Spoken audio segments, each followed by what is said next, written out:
like Aang, the Avatar. New friends and began his quest to learn the other elements and save the world. And as an air nomad, he can really bend the wind to his will.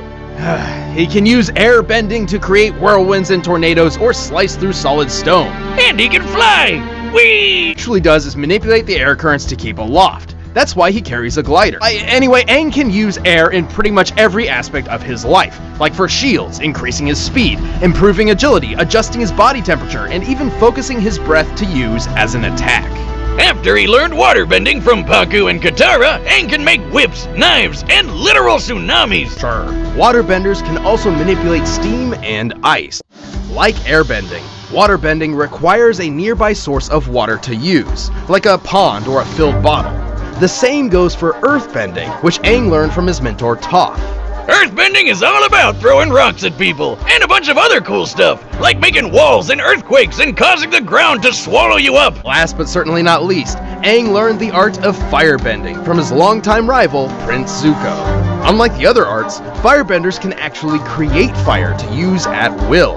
Firebending is so goddamn powerful, it's even got the deadliest bending technique of all, shooting lightning. Well, only the most advanced firebenders can cast lightning, which is usually an instant kill move. While Aang never learned the move itself, he has learned how to redirect it through his body. But even after learning the 4 elements, Aang got to meet one last master bender, who taught him the art of manipulating a person's life energy, the purest form of bending. It's super dangerous though, and one mistake could tear up Aang's soul. And with it, Aang defeated the fire Super form, the Avatar State. In the Avatar State, Aang's bending abilities grow immensely powerful.